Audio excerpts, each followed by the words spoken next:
በስመ ስላሴ በስመ አብ ወወልድ ወመንፈስ ቅዱስ አሐዱ አምላክ አሜን። ሰላም እግዚአብሔር አምላክ ምስ ኩላትኩም ይኹን። ህዝበ ክርስቲያን ከመይ ኣለኹም? ከመይ ውዒልኩም? ኣነ እግዚአብሔር ይመስገን። ክብሪ ይስፋሕ መድኃኔዓለም ኣቦይ ጽቡቕ ውዒለ። ልዑል እግዚአብሔር ኣምላኽና ክሳብ ሰዓት እዚኣ እትቐውም እስትንፋስ ዓዲሉ ብጸጋን ብጥዕናን ስለ ዝዓቀበና ክብርን ምስጋናን ኣምልኮን ውዳሴን ዘለዓለም ንዑ ይኹኖ። ከምኡውን ነታ ርህርህቲ ህሊና ቅድስተ ቅዱሳን ንጽህተ ንጽሃን ኪዳና ምህረት ኪዳነ ቃላ ወላዲተ ኣምላኽ ወላዲተ ቃል ዝኾነት ጽዮን መጸጊዒትና ክብርን ምስጋናን ውዳሴን ይብጽሐያ። ከምኡውን ንኹሎም ቅዱሳን ኣቦታት ኣዴታትና ከከም መዓርጎም እግዚአብሔር ኣምላኽና ብዝሃቦም ቃል ኪዳን ብዝሃቦም ክብርን ምስጋናን ዘለዓለም ንዕኦም ይኹን አሜን። በረኻቶም ይሕደረና አሜን። መስከረም 24 መስከረም ዝንበብ ስንክሳር ዝሰምዕ ዘንብብ ፍቕሪ ጎይታ ኣብ ልቡ ይዕንብብ አሜን። ኣብ ኩርናዓት ዓለም ብሰንኪ ስደት ቅሳነ ዝሰኣንኩም ኣቡነ ተክለ ሃይማኖት ጽንዓትን ብርትዕን ይሃብኹም። ፀሓይ ጽድቂ ብርሃን ዘምድረ ሓበሻ ተክለ አብ ተክለ ወልድ ተክለ መንፈስ ቅዱስ ኣብ ትኸድዎ ኩሉ ይምራሕኩም። ሕሱም ከይረኸብኩም ብቓል ኪዳኑ ይኸልልኩም። ወርሓዊ በዓለም ናይ ኣዴና ቅድስተ ክርስቶስ ሳምራን ናይ ኣቡነ ተክለ ሃይማኖት ጻድቅን ካብ ኩሉ ክፉእ ይሓልወና። ብቓል ኪዳኖምን ስደትና ኣሕፂሮም ናብታ ቅድስቲ ሃገርና ብሰላም ክምልሱና ናይ እግዚአብሔር ኣምላኽና ቅዱስ ፈቃዱ ይኹነልና። ዝተቐደሰን ዝተባረኸን ማዕልቲ ይግበረልና። መስከረም 24 ስንክሳር በስመ አብ ወወልድ ወመንፈስ ቅዱስ አሐዱ አምላክ አሜን። ናይ ላዕለዋይ ግብፂ ዓቢ ኣቦ ኣቡነ ጎርጎርዮስ ዕረፍቲ እዩ። ከምኡ ድማ በዛ ዕለት ካብ 72 ኣርድእቲ ሓደ ዝኾነ ሐዋርያ ቅዱስ ኣድሊጦስ ዕረፍቲ እዩ።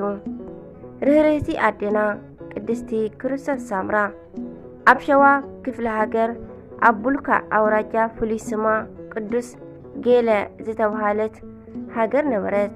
እዚ ድማ ናይ ኣዴና ቅድስቲ ክርስቶስ ሳምራ ናይ ትውልዲ ሃገር እዩ። ኣብዚ ሃገር ብወርቅን ብሰልድን ብሃርን ብፍሉይ ዝኾነ ልብስታትን ብኣዋልድን ኣወዳትን ኣገልገልቲ ብፈረስን ብበቕልን ዝኸበረ ሓደ ስሙ ፍሉጥ ዝኾነ ሰብ ነበረ። ናይዚ ሰብ ስሙ ድማ ደረሳኒ ይበሃል። ናይ ሰበይቱ ስም ድማ ኢለኒ ይበሃል። ክልቲኦም ሰብኣይን ሰበይትን ንእግዚአብሔር ዝፈርሑ ሕያወት ሰባት ስለ ዝነበሩ ጽቡቕ ስራሖም ብኩሎም ፍሉጥ ነበረ። እዞም ሰባት ብእግዚአብሔር ዝተመርጸትን ዝኸበረትን ብጣዕሚ ኣስተውዓሊት ዝኾነት ቆልዓ ንኣዴና ቅድስቲ ክርስቶስ ሳምራ ወሊዶም ብጽባቐን ጠባያን እንዳተደሰቱ ይዕበይዋ። ድሕሪኡ ድማ ናይ እግዚአብሔር ሕግታትን ስርዓታትን ኩሉ ኣምሃርዋ። ምስ ዓበይትን ንዓቕሚ ሔዋን ኣዳም ኣብ ዝበጽሐት ጊዜን ድማ ናይ ትውልዲ ነገሩ ካብ ኣባ ጻሰርጓ ንዝኾነ ንወዲ ኢየሱስ ሞዓ ናብ ሰምረ ጊዮርጊስ ብሕጊ ኣመርዓዋ።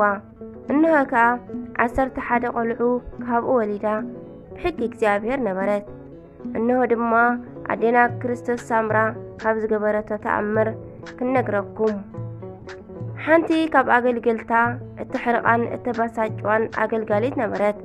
ካብ ዕለታት ሓደ መዓልቲ ድማ ኣዴና ቅድስቲ ክርስቶስ ሳምራ ብጣዕሚ ተበሳጭያ እሞ ናብ ኣፍ ናይ ኣገልጋሊታ ናይ እሳት ትንታግ ደርበየትላ። እቲ ናይ እሳት ትግታግ ድማ ካብ ኣፋ ናብ ጎረርኣ ንታሕቲ ስለ ዝዘለቐ እታ ኣገልጋሊታ ሞተት። በቲ ጊዜ ቤተሰባ መጺኦም ነቲ ናይታ ኣገልጋሊት ዓስከሬን ናብ ካልእ ክፍሊ ወሰድዎ። ብጽእቲ ኣዴና ክርስቶስ ሳምራ ድማ ሰንቢዳ ካብ ዘላቶ ቤት ናብ ካልእ ክፍሊ ኣትያ ናብ ሰማይ ኣንቃዕሪራ ወይለይ ወይለይ ሊተ ኣሌ ሊተ ወይ ሊተ ኣብ ልዕሊ ክርስቲያን ምዃነይ سبيتي كهن إيه أمو سبك أنتي كبلن إيو ننفسيك أنتي كملس اللعية بدليك كمي جرى كحابو اندابلت الكست دحريو كمزي إلى ناب እግዚአብሔር ተማጻበዐት ነዛ بإيدي زموتت أقلقاليت نفسها مسقا أوهايدكا انت أتسئكالي دكين بيتين نبرتين زلني جنزبين حافتين قديفة ملء زمني نعاها كختال إيا بلد نعاها كاب مختال كتون الدحريت أيبلن إيا إلى ببزح صلوت ناب እግዚአብሔር مسأليت دخام تسمعوا عرفتي قبرت دحريو بيتسبا ናብ ኣመጽኦም እታ ኣገልጋሊት ከም ዝተንስአት ነገርዋ በዚ ግዜ ፈጢና ተንሲኣ ደስ እንዳበላ ናብታ ሞይታ ዝነበረት ኣገልጋሊት እንተኸደት ብህይወት ተሲኣ ጸንሐታ ብዓውታ ቃል ድማ ልመናይ ስለ ዝሰማዕኸኒ ኣምላኸይ ተመስገን እንዳበለት ኣመስገነት ቅድስቲ ክርስቶስ ሰምራ ግዜ በዚ ግዜ ድማ ግዜ የጥፍዕትን ደቃ ኣብ ቤታ ግዲ ሃብታን ንብረታን ንዒቓ ሓደ ወዲ ሓዚላ ቤታ ብኽፍቱ ገዲፋ ናብ ገዳም ተበገሰት በዚ ዕለት ድማ መስከረም 24 ናብ ደብረ ሊባኖስ ገዳም ኣተወት በረኸታ ይሕደረና ኣሜን አቡነ ጎርጎርዮስ ዘላዕላይ ግብጽ ለውሃት ዝኾኑ ወለዶም ብጣዕሚ በዓል ጸጋታት ነበሩ ወለዶም ድማ ናይ ቤተ ክርስቲያን ትምህርቲ ኣምሂሮም ብሃይማኖትን ብምግባርን ኮትኩቶም ኣዕበይዎም አቡነ ጎርጎርዮስ ድማ ዓበዩ ናብ ሊቀ ጳጳሳት ወሲዶም ኣናጉስጢስ ተሸሙ ድሕሪ እዚ ድማ ወለዶም ብስርዓት ሰበይቲ ከመርዐውዎም ምስ በሉ እዞም ጻድቅ ግን እዚ ኣይፈተውን ነበሩ እሞ ፈጺሞም እምቢ በሉ ካልኣይ ድማ ናብ ጳጳስ ወሲዶም ዲቁና ሸምዎም አቡነ ጎርጎርዮስ ናብ ዓቢ ኣቦ ኣባ ጳኩሚስ ኣዘውቲሮም እናኸዱ ይመሃሩ ነበሩ ብጣዕሚ በዓል ጸጋታት ካብ ዝኾኑ ቤተሰቦም ገንዘብ ከፊሎም ብምውሳድ ንኣባ ጳኩሚስ ብምሃብ ንመነኮሳት መጽለሊ ቤትን ካልእን ጽቡቕ ስራሓት ሰርሑ ድሕሪ እዚ አቡነ ጎርጎርዮስ ንዓለም ፍጹም ንዒቖም ተጠቕሊሎም ናብ ገዳም ብምእታው ብኢድ ኣባ ጳኩሚስ መንኪሶም ብዓቢ ተጋድሎ ን13 ዓመታት ነበሩ ናይ ቅድስና ህይወቶም ኣርአያነቶምን ምሳሌኦምን ዝረአዩ ብዙሓት ኣመንዝራታት ናይ ክፍኣት ስርሖም እናገደፉ ንስሓ እናኣተዉ ንጹሃን ክሳብ ዝኾኑ ዝጋደሉ ኮኑ አቡነ ጎርጎርዮስ ብኣባ ጳኩሚስ ን13 ዓመታት ብዓቢ ተጋድሎ ድሕሪ ምንባሮም ዓቢ ኣባ መቃርስ ናብ ኣባ ጳኩሚስ መጺኦም ብሓንሳብ ኣገልገሉ ኣባ መቃርስ ድማ ናብ ገዳሞም ኣስቄጥስ ክምለሱ ኣብ ዝደለዩ ግዜ ኣባ ጳኩሚስ ንኣቡነ ጎርጎርዮስ ብሓንሳብ ክኸዱ ኣዘዞም እሞ እዞም ጻድቅ ድማ ናብ ኣስቄጥስ ገዳም ከዱ ምስ ኣባ መቃርስ ድማ ብዙሕ ዘመን ብዓቢ ተጋድሎ ነበሩ ድሕሪ እዚ ድማ አቡነ ጎርጎርዮስ ንበይኖም ኣብ ውሽጢ በዓቲ እናተጋደሉ ክነብሩ ንኣቦኦም ከፋንዎም ሓተትዎም ኣባ መቃርስ ፈቒዶምሎም መሪቖም ኣፋነዎም እሞ አቡነ ጎርጎርዮስ ድማ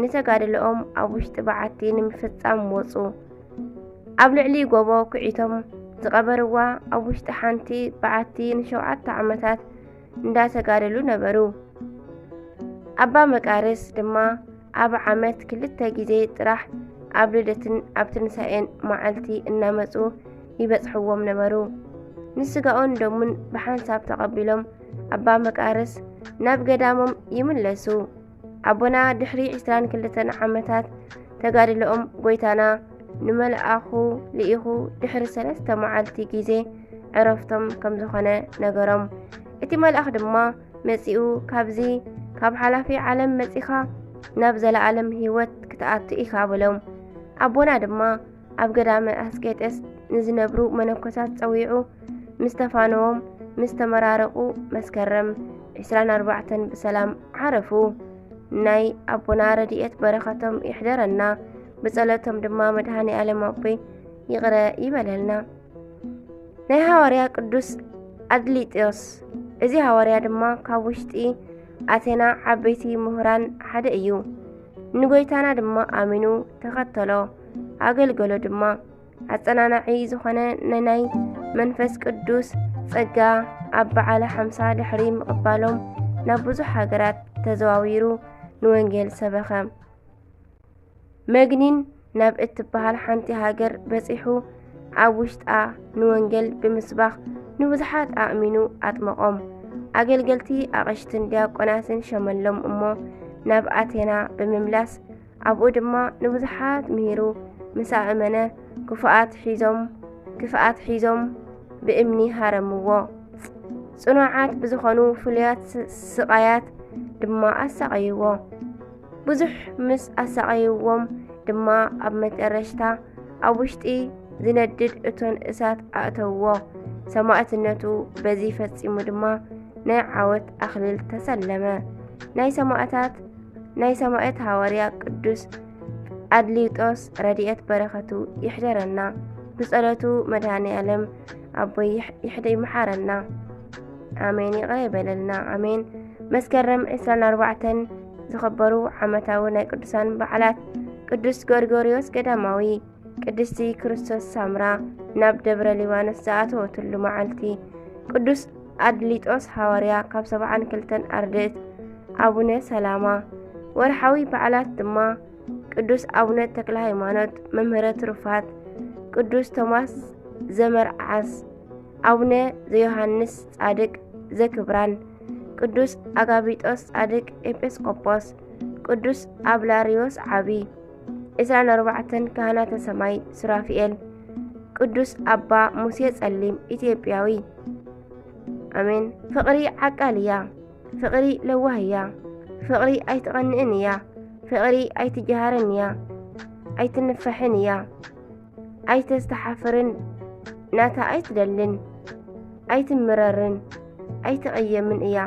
ብሓቂ ትሕጐስ እምበር ብዓመፅ ባህ ይብላን። ኩሉ ትጸውር፣ ኩሉ ተኣምን፣ ኩሉ ተስፋ ትገብር፣ ኩሉ ትዕገስ፣ ፍቕሪ ከቶ ኣይተቋረጽን እያ። ቀዳማይ ቆሮንጦስ ምዕራፍ 13 ፍቕዲ 4። ኣሜን። ስንክሳር ዝሰምዕ ዘንብብ ፍቕሪ ጎይታ ኣብ ልቡ ይዕንብብ። ኣሜን። ወስብሃት ለእግዚአብሔር ወለወላዲቱ ድንግል ወለመስቀሉ ክቡር።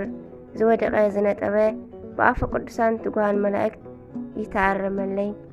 ኣሜን። ካብ ኣናበባ ወይ ከዓ ካብ ዝኾነ ነገር ዝረአኽሞ ካብ ኮመንት ጸሓፉለይ ክቡራት ኣሕዋተይ። ወስብሃት ለእግዚአብሔር።